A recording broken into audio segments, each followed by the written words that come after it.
बिस्मिल्लाहिर्रहमानिर्रहीम। अस्सलाम वालेकुम नाज़रीन, आप यूट्यूब चैनल देख रहे हैं। मैं इमरान खान हूँ। अब तक की जो सबसे आम खबरें हैं वो मैं आप तक पहुँचा देता हूँ। सुहेल अफरीदी ने और अलीमा खानम ने प्रेस कॉन्फ्रेंस की है। इसमें उन्होंने कुछ वीडियोज़ भी चलाई हैं, सबूत भी दिखाए हैं कि किस तरह से रियासत ने इनके ऊपर गोली चलाई, किस तरीके से इनके ऊपर हमला किया गया, कैसे इनका रास्ता रोका गया और कौन जिम्मेदार था कल की सारी हरकतों का। तो लगभग वही है जो मैंने आपको पिछले वीलॉग में बताया था, लेकिन कुछ चीज़ों को उन्होंने बहुत क्लियरली बयान कर दिया है और अपने कंसर्न्स भी उन्होंने बताए हैं जो कुछ भी हो रहा है। हमारे पहुंचने के ऊपर उन्होंने कहा जी कि इंसदाद दहशतगर्दी का स्क्वाड खड़ा किया गया, तमाम सड़कें इन्होंने खुद ही बंद की थी। मैं उनसे ये कह रहा था कि आप रास्ते बंद ना करें, मुझे जाने दें, क्योंकि आप 4 करोड़ अवाम के नुमाइंदे को रोक रहे हैं। फिर उन्होंने कहा जी कि मैं एक सूबे का वज़ीर आला हूँ, मैं अपनी काबीना और पार्लियामेंटेरियन के साथ इमरान खान से यकजहती के लिए जा रहा था। ना कोई एहतजाज हम करने जा रहे थे, ना कोई जलसा करने जा रहे थे, ना ही हमने कोई ऐलान किया था, लेकिन इसके बावजूद इन्हें पता नहीं किस चीज़ का खौफ था। उन्होंने इस्लामाबाद की मेन हाईवे बंद कर दी और पूरे पाकिस्तान के लोगों को तकरीबन 10 से 11 घंटे तक मुसलसल तकलीफ़ में रखा। अब जनाब वो कह रहे हैं दहशतगर्दी वाली पुलिस और स्क्वाड के साथ आप डील कर रहे हैं अरकान असम्बली को, जो आवाम के मुंतखब नुमाइंदे हैं। फिर वो सूबा जो पाकिस्तान को सस्ती बिजली दे रहा है, वो सूबा जो पाकिस्तान को मादनियात दे रहा है, वो सूबा जो कुदरती वसाइल फराहम कर रहा है, उसके बदले में क्या मिल रहा है? पंजाब हुकूमत ने हम पर गंदम बंद कर दी है, वफाकी हुकूमत ने हम पर गैस बंद कर दी है, रियासत हमें हमारा हिस्सा नहीं दे रही, ना NFC में हमारा हिस्सा दिया जा रहा है, ना NHP में, ना दीगर वसाइल, हमें कोई हिस्सा हमारा मिलता ही नहीं है। मुंतखब नुमाइंदों को डंडे मारे गए, हमारे MNA को गिरफ्तार किया गया, अनवर ताज को, शफकत ऐवान साहब को भी गिरफ्तार किया गया, हमारे पार्लियामेंटेरियन पर सीधी गोलियां चलाई गई, हमारा एक दोस्त जख्मी है, इसके कंधे में अभी भी गोली लगी हुई है। तो वहाँ भी मैंने पुलिस अफसरान से कहा कि आप चाहते क्या है? क्या आप नफरतें बढ़ाना चाहते हैं? आपका मकसद पाकिस्तान को तोड़ना है या जोड़ना है? क्योंकि ये रवैया कौमी यकजहती को नुकसान पहुंचा रहा है। खैबर पख्तूनख्वा के लोग देख रहे हैं कि उनके मुंतखब नुमाइंदों के साथ क्या सलूक किया जा रहा है, उन्हें दीवार के साथ लगाया जा रहा है। यही रवैया रहा तो नफरतें बढ़ेंगी। जब नफरतें बढ़ेंगी तो पाकिस्तान का नुकसान होगा, और हम ये नहीं चाहते, क्योंकि हम पाकिस्तानी हैं और हमारे लिए सबसे पहले पाकिस्तान है। इमरान खान साहब का इलाज इनकी फैमिली की मौजूदगी में और उनके ज़ाती डॉक्टर की निगरानी में अल-शिफा इंटरनेशनल अस्पताल में किया जाए। इसमें क्या गैर आइनी है? ये मुतालबा हमारा बिल्कुल कानूनी है और आइनी मुतालबा है। हमने पहले भी देखा कि जाली प्लेटलेट्स का मामला सामने आया था। इमरान खान वज़ीर आज़म थे तो सारे इदारे उनके खिलाफ खड़े हो गए थे। पूरी दुनिया को मालूम था कि प्लेटलेट्स जाली थे, लेकिन इसके बावजूद इमरान खान साहब ने बड़ा दिल दिखाया और उन्हें जाने दिया। वो लोग 1 हफ्ते 2 हफ्ते नहीं बल्कि सालों तक वहां पे रहे, मगर किसी इदारे को फिक्र नहीं हुई उनको वापस लाने की। अब जब साइफर के जरिए सच साबित हो गया है कि इमरान खान सच्चे थे, इमरान खान हक पर थे, तो फिर इमरान खान ने बैरूनी गुलामी को एब्सोल्युटली नॉट कहा था। इमरान खान साहब ने पाकिस्तान के लिए, पाकिस्तान की खुद मुख्तारी के लिए, पाकिस्तान की सलामती के लिए और पाकिस्तानियों के लिए रूस का दौरा भी किया था। ये अपनी ज़ात के लिए नहीं किया था। रूस के दौरे से उन्हें ज़ाती तौर पर फ़ायदा तो नहीं होना था, वो पाकिस्तान के लिए गए थे, पाकिस्तानियों के लिए गए थे, ताकि पाकिस्तानी अवाम को रिलीफ मिले। आज आप देख लेना नादरीन, ये जो पाकिस्तान है, पाकिस्तान तो नहीं ले पाता रशिया से तेल, लेकिन भारत आज भी रशिया से तेल ले रहा है और अमेरिका ने उसको खसूसी इजाज़त दी हुई है। पाकिस्तान को ऐसी कोई इजाज़त नहीं है कि आप रूस से तेल ले सकें, लेकिन भारत को इस बात की इजाज़त है कि वो रूस से तेल ले सकता है। बहुत सारी चीज़ों में भारत को फैसिलिटी दी हुई है अमेरिका ने, पाकिस्तान को नहीं दी हुई, क्योंकि अमेरिका पाकिस्तान को अफगानिस्तान के खिलाफ इस्तेमाल करेगा या ईरान के खिलाफ इस्तेमाल करेगा, जो छोटी ताकतें हैं, और भारत को वो तैयार करता है चाइना के खिलाफ, जो एक बहुत बड़ी ताकत है। तो भारत को अब बहुत ज़्यादा मजबूत करेगा अमेरिका, ये मैं अच्छी तरह जानता हूँ और ये होना है, क्योंकि जिस किस्म का प्रोटोकॉल वहाँ पे डोनाल्ड ट्रंप को दिया गया, उससे बहुत शानदार और बहुत ज़बरदस्त प्रोटोकॉल दिया गया रूसी सदर को। ये जब रूसी सदर पहुँचे हैं चाइना में अभी दौरे पर, तो उनका बड़ा पुरतपाक इस्तकबाल किया गया। लेकिन इंटरेस्टिंग बात यह है कि डोनाल्ड ट्रंप के इस्तकबाल के साथ जब उसका मवाजना किया गया, तो रूसी सदर को लेने के लिए ज़्यादा गर्मजोशी दिखाई गई। हुकूमत की जानिब से, चाइना की सरकार की जानिब से रूसी सदर के मामले में ज़्यादा बेहतर प्रोटोकॉल, ज़्यादा बेहतर गर्मजोशी और जज्बात दिखाए गए हैं as compared to Donald Trump. Donald Trump के दौरे में प्रोफेशनलिज्म ज़्यादा था चाइना की तरफ से, कि प्रोफेशनली वो सारी चीज़ों को डील कर रहे थे। वो ऐसे डील कर रहे थे कि एक मद्दे मुकाबिल मुलाकात के लिए आया, लेकिन जब ये प्यूटन आए मुलाकात के लिए, तो वो इस तरह दिखा रहे हैं जैसे कोई दोस्त, कोई भाई मुलाकात के लिए आया। तो यहाँ पे एक फ़र्क है, और जो फ़र्क है वो अमेरिकन भी समझ रहे हैं, उनको भी आइडिया है। अमेरिकन जानते हैं कि चाइनीज़ उनके लिए मुस्तकबिल का एक बड़ा ख़तरा है, और इस खतरे से निमटने के लिए वो खित्ते में हमेशा से इंडिया को एक इत्तेहादी के तौर पर रखते हैं। मैंने आपको बताया था क्वाड नाम की एक तंजीम भी बनी हुई है, जिसमें चाइना के खिलाफ जो है वो इंडिया है, अमेरिका है, ऑस्ट्रेलिया है, जापान है, ये ममालिक इकट्ठे इन्होंने एक तंजीम भी बनाई हुई है, बहरिया पर मबनी है। बहुत तगड़ा इनका एक सिस्टम बना हुआ है जिसको क्वाड कहते हैं। ये 4 ममालिक हैं इसके अंदर, इनका एक दिफाई इत्तेहाद है क्वाड के नाम से। तो अब नाजरीन मामला ये है कि वापस आ जाते हैं इमरान खान साहब वाले मसले पर, लेकिन वहाँ प्रोटोकॉल तो बहुत दिए उन्होंने प्यूटन को, मैंने आपको बता दिया। इमरान खान साहब के मामले में जजों ने भी इंसाफ का गला घोंट दिया है। एक तो सुहेल अफरीदी ने बड़ी लंबी चौड़ी प्रेस कॉन्फ्रेंस की है, बहुत सारे उन्होंने जो तकालीफ कौम को हैं वो बताई कि किस तरीके से इनकी खारजा पॉलिसी है उसने पाकिस्तान को बर्बाद कर दिया, किस तरीके से इन्होंने महंगाई की पॉलिसी से पाकिस्तान को बर्बाद कर दिया। जो बैरूनी और अंदरूनी कर्जा है पाकिस्तान का वो 97,307 अरब तक पहुंच चुका। जब पाकिस्तान बना था तब से लेकर इमरान खान साहब की हुकूमत ख़त्म होने वाले दिन तक जो टोटल कर्जा लिया था उससे ज़्यादा कर्जा आसिम मुनीर साहब और शहबाज शरीफ मिलकर ले चुके हैं। यानी आसिम मुनीर और शहबाज शरीफ ने इतना कर्जा लिया है कि पाकिस्तान के सारे साबिक वजीर आजम और आर्मी चीफ मिलकर नहीं ले सके। एक तरफ आप पाकिस्तान के सारे साबिक आर्मी चीफ, सारे डिक्टेटर और सारे आप वजीर आजम रखते हैं एक तरफ, और उन सब का कर्जा उनके साथ रख दें, तो दूसरी तरफ आसिम मुनीर और शहबाज शरीफ को आप रख दें और उनका कर्जा रखें, तो इनका कर्जा जीत जाएगा। इनका वजन ज्यादा है, इनका पलड़ा झुक जाएगा, इसलिए कि इन्होंने ज्यादा कर्जा पाकिस्तान के ऊपर चढ़ाया है। बहरहाल लाकानूनियत का उन्होंने बताया जी, लाकानूनियत बहुत ज़्यादा बढ़ गई है, ना सहाफ़ी महफूज हैं, ना वकला, ना सियासतदान। जजेस खुद खतूत लिखते हैं और जो जज खतूत लिखते हैं उनको फिर ट्रांसफ़र कर दिया जाता है, अदलिया को तो मफलूज कर दिया। अदलिया की हालत यह है कि इमरान खान साहब से मुलाकातें बंद हैं, कई महीने हो गए। बुशरा बीबी की मुलाकातें बंद हैं, कई महीने हो गए। और आज जस्टिस डोगर ने एक बहुत अजीब काम किया इस्लामाबाद हाई कोर्ट में। इमरान खान के दस्तखत शुदा वकालतनामे नहीं है तो ये अदालत का मसला नहीं है।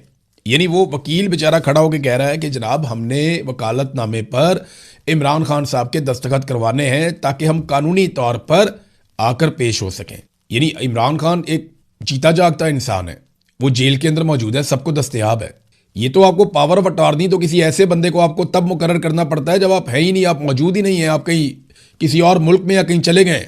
यानी नवाज शरीफ जब पाकिस्तान से बाहर था उसको पावर ऑफ अटॉर्नी की जरूरत पड़ सकती थी, लेकिन इमरान खान को तो कोई जरूरत नहीं है, वो तो जेल में है 2 कदम पे, और वो जज साहब की कैद में है, जस्टिस डोगर की कैद में है इस वक्त। वैसे तो वो आसिम मुनीर साहब की कैद में है, लेकिन कानूनी नुक्ता नजर से जो किताबों में लिखा है और जो कागजों के मुताबिक तो वो डोगर साहब की अदालत की कैद में है। तो अब मामला ये है कि डोगर साहब दस्तखत ही नहीं करवा रहे। वो ये कहते हैं ये हमारा मसला ही नहीं है दस्तखत का, ये आपका मसला नहीं है तो फिर किसका मसला है? वैसे तो ये सबको पता है मसला तो एक ही आदमी का है जिसने इस्तिस्ना भी लिया हुआ है, एक्सटेंशन भी ली हुई है, रात को नींद भी नहीं आती, सुकून भी नहीं है, चैन भी नहीं है, तो मसला तो उधर है। ये सब जानते हैं कि खौफ और मसला सारा उधर है। लेकिन डोगर साहब ने जो कर दिया है ना, उन्होंने रिकॉर्ड तोड़ दिया। जस्टिस मुनीर की रूह को सुकून मिलता होगा कि यार मेरा तो शुक्र है जान छूटी। माजी में मिसाल दी जाती थी जस्टिस मुनीर, अब कम से कम जस्टिस मुनीर की मिसाल नहीं दी जाएगी। अब जस्टिस कादी फायदी सा, जस्टिस याया अफरीदी, जस्टिस आमिर, ये जो पहले थे यहाँ पे इस्लामाबाद हाई कोर्ट में चीफ जस्टिस थे, और बहुत सारे जज हैं जिन्होंने बड़े कारनामे किए, उनमें एक जस्टिस डोगर भी हैं। तो जनाब दलाइल कैसे दे वकील वहाँ पे, कैसे दलाइल दे जब उसके बाद वकालतनामे पे दस्तखत ही नहीं है, कानूनी तौर पर कोई इजाज़त ही नहीं है, और दस्तखत के लिए उसने जाना है। वो कहते हैं जाओ सुप्रिटेंडेंट को मिलो। बुशरा बीबी की फैमिली ने मुलाकातों के लिए मुकदमा किया हुआ था अदालत में केस, अदालत ने वो भी मुस्तरद कर दिया। वो जाते हैं जब सुप्रिटेंडेंट ऑफ अडयाला जेल के पास, वो मुलाकात नहीं करवाता, मुस्तरद कर देता है। उसके खिलाफ अदालत में जाते हैं, अदालत कहती है वापस सुप्रिटेंडेंट ऑफ जेल के पास चले जाओ, अदालत केस मुस्तरद कर देती है। इन्होंने तो सलीमुल्लाह कलीमुल्लाह बनाया हुआ है, वो उसकी तरफ फेंकता है, वो उसकी तरफ फेंकता है, वो उसकी तरफ फेंकता है, और कोई भी इंसाफ देने के लिए तैयार नहीं है। अलीमा खानम ने भी प्रेस कॉन्फ्रेंस की और उन्होंने कहा जी हमारा तो बड़ा फख्र से सर बुलंद हुआ जब से ये साइफर सामने आया। आज हम ये कह सकते हैं हम कितने खुशकिस्मत हैं कि इमरान खान जैसा हमारा भाई है। हम कितने फ़ख्र से कह सकते हैं कि इमरान खान हमारा भाई है, हम बहुत खुशकिस्मत हैं। उन्होंने 3 साल जेल में रहकर पाकिस्तानियों को ये सिखाया कि जब आपको अपनी आज़ादी के लिए खड़ा होना पड़े तो उसे इबादत समझ कर करें। उन्होंने कहा यह जद्दोजहद इबादत है। और मेरी बहन जब पिछली दफ़ा उनसे मिलने गई तो उन्होंने साफ अल्फाज में उसे कहा था कि आज़ादी या मौत। वो आप लोगों के लिए एक मिसाल कायम कर रहे हैं, वो खुद मिसाल बने हुए हैं कि आज़ादी कितनी कीमती चीज़ है। अगर आप आज़ाद नहीं हैं तो गुलामी से बेहतर मौत है। यही पैगाम वो अपनी ज़ात को मिसाल बनाकर दे रहे हैं। हमें उन पर फ़ख्र है जो साइफर सामने आया। मैं हर पाकिस्तानी से कहूँगी इसे गौर से पढ़ें, हमें भी इसकी तफसीलात मालूम नहीं थी। हमें तो सिर्फ वो एक पैराग्राफ मालूम था जो इमरान खान ने अदालत में भी कहा और मीडिया पर भी बयान किया। लेकिन जब हमने पूरा साइफर पढ़ा तो मैं कहूँगी कि अगर पहले हमारा सर फखर से बुलंद था तो अब आसमान तक पहुँच गया है। पाकिस्तान का कितना अजीम लीडर है, दुनिया कहाँ ऐसा लीडर देखेगी जिसका साइफर ही इसकी गवाही दे रहा है। यानी इमरान खान साहब ने जो 4 साल पहले कहा वो गवाही सामने आ गई। जर्नैलों ने जो बैठ के टीवी के ऊपर कहा या नेशनल मीडिया के ऊपर जर्नैलों ने जो जो कहानियां सुनाई वो सारी झूठी साबित होगी। और मजे की बात आप ये देखें कि कोई भी मीडिया इसके ऊपर बात ही नहीं कर रहा। कोई नहीं पूछ रहा कि जनरल बाजवा ने झूठ क्यों बोला, जनरल बाबर इफ्तिखार ने झूठ क्यों बोला, जनरल नदीम अंजुम ने ये सारी चीज़ें क्यों की, ये लोग झूठ क्यों बोल रहे थे, DGISPR ने झूठ क्यों बोला, ये जर्नैल और ये सियासतदान सारे झूठ बोल रहे थे साइफर के मामले पर, कौम को गुमराह कर रहे थे। पाकिस्तान का मीडिया उन्हें अकाउंटेबल नहीं कर रहा। सुहेल अफरीदी ने ऐसे उंगली उठाई पुलिस वाले की तरफ। अब यहाँ मैं बरतानिया में हूँ, आपके पास जो कानून चलता है वो यहीं से आपने ड्राइव किया हुआ है ना। ह्यूमन राइट्स को भी आप यहीं से सीखते हैं, यूरोप से, बरतानिया से। यहाँ जो मर्जी छोटा सा बच्चा निकलता है, निकल के पुलिस वाले को ऐसे करता है अगर पुलिस वाला ठीक काम नहीं कर रहा। ये 1 सेकंड के अंदर सीधे हो जाते हैं। और यहाँ पे पुलिस को स्पेशली तरबियत दी जाती है कि उन्होंने होल्ड करना है, अपने आप को बर्दाश्त करना है, क्योंकि वो लोगों के सर्वेंट हैं, मुलाजिम है। वहाँ पुलिस को तरबियत दी जाती है कि मारो, डंडे, कुटो, ताकतवर के सामने आपने सर झुका देना है, एस्टेब्लिशमेंट जिसके खिलाफ है उसको आपने तबाह बर्बाद कर देना है। वहाँ तो पुलिस की ये तरबियत है। यहाँ जो है वो आप देख लें, हर आदमी बराबर है उनकी नज़र में। आपके साथ कोई ज्यादती करे, आप खड़े होकर वहीं पे पिन पॉइंट कर सकते हैं, आप डांट सकते हैं, आपके पास ये इख्तियार है, आप सवाल कर सकते हैं। यहाँ पुलिस से करना है, आर्मी चीफ से करना है, वजीर आजम से करना है, जो आपके हत्थे चढ़ जाए आप सवाल करें, कोई आपके ऊपर केस नहीं बनेगा, कोई आपको कुछ नहीं कह सकता। नहीं समझ आती है उनका कानून गूगल करके देख लें, उनको तहफ़्फ़ुज़ है हर चीज़ का, आज़ादी है सारे राय में। तो हमजा शहबाज ने भी तो उंगली उठाई थी ऐसे करके पुलिस वाले पे, उस उंगली का कभी किसी ने तस्करा नहीं किया। और भी बहुत लोग हैं, शहबाज शरीफ की भी उंगल होती थी, वो भी उठाता था, कभी किसी ने तस्करा नहीं किया।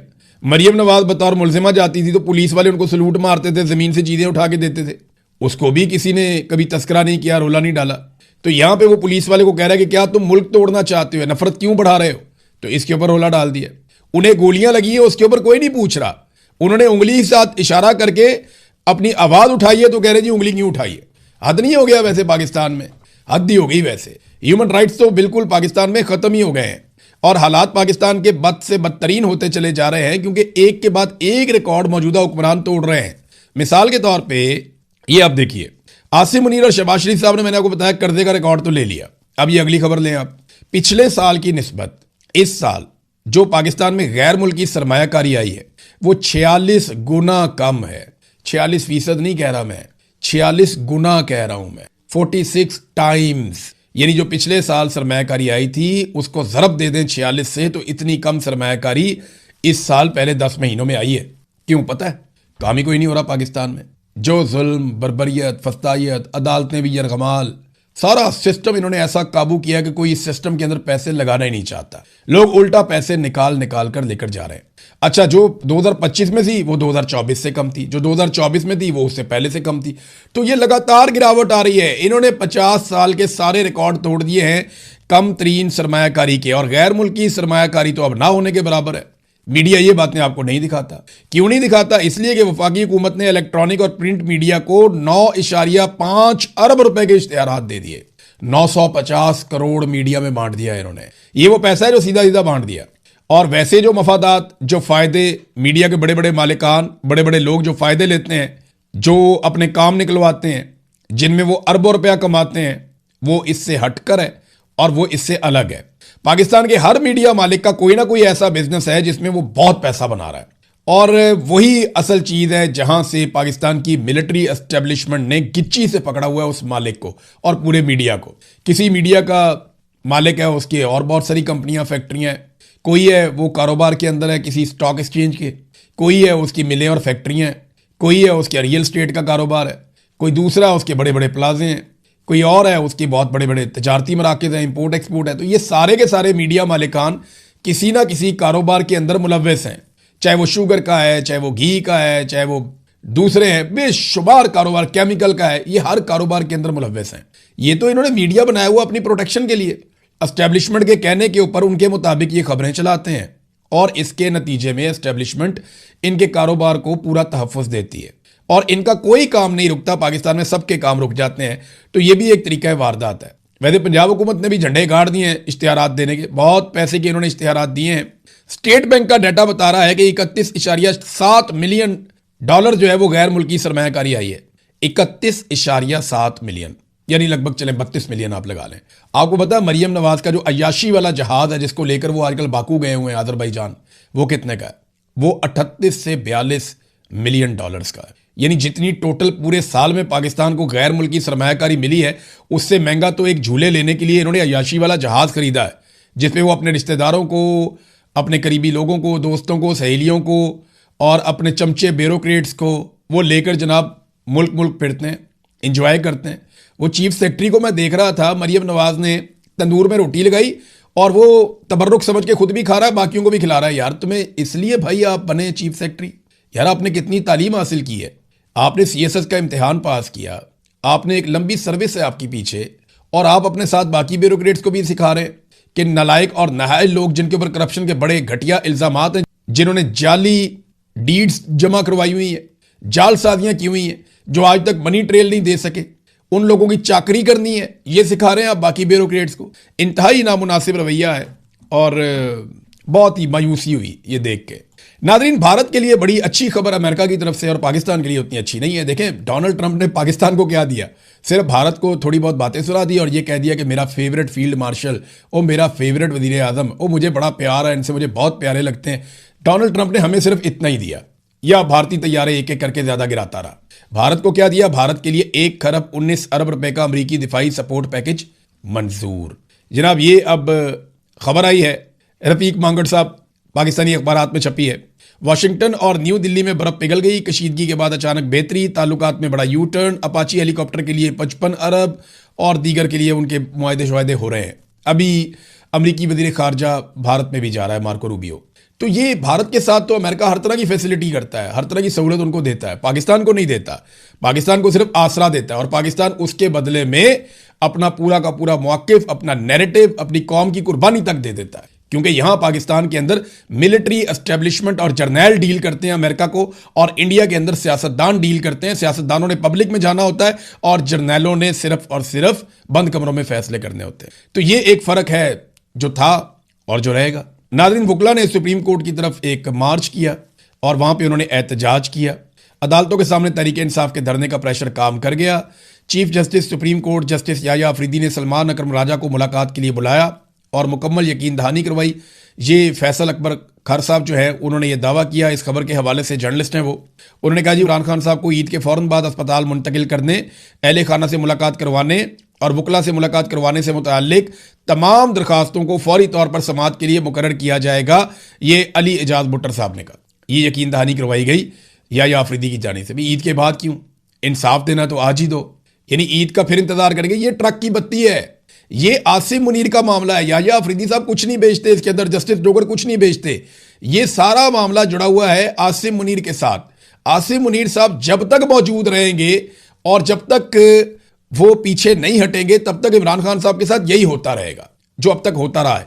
नाज़रीन, एक चीज़ में जाते जाते बड़ी अफसोसनाक खबर है और ये इसराइल से बाकायदा उनके एक इंतहा पसंद वज़ीर है इसराइल का, उसने एक वीडियो जारी कर दी है और ये कौमी सलामती का वज़ीर है और अतमर बिन गवीर इसका नाम है। उसने गजा जाने वाले जो ग्लोबल स्मूथ फ्लोटेला के जो गिरफ्तार कारकुनान थे उनकी वीडियो जारी की है। उनको मार रहे हैं, कुट रहे हैं, उनको बांधा हुआ है, ज़मीन के ऊपर डाला हुआ है, सबको सजदों के अंदर झुकाया हुआ है, उन्हें अपना म्यूज़िक सुना रहे हैं, उनको ताने दे रहे हैं। एक खातून ने वहाँ पे कहा कि फ्री फ़लस्तीन, तो उसके ऊपर तशद्दुद किया गया वज़ीर की मौजूदगी में और बाकी लोगों को भी मारा कुटा जा रहा है। उन्हें बता रहे हैं जनाब ये हमारा मुल्क है। तो 87 अरकान, अब यूरोप इसके ऊपर एहतजाज कर रहा है, इटली ने, स्पेन ने, यूरोपीय ममालिक ने इस पर एहतजाज किया। ये अलग अलग मुल्कों के लोग हैं और इसराइल ने इनकी तस्दीक की, ना सिर्फ तस्दीक की बल्कि उसके ऊपर एक वीडियो भी जारी कर दिया। अब तक के लिए इतनी, अपना ख्याल रखिएगा, अपने चैनल का भी। अल्लाह हाफ़िज़।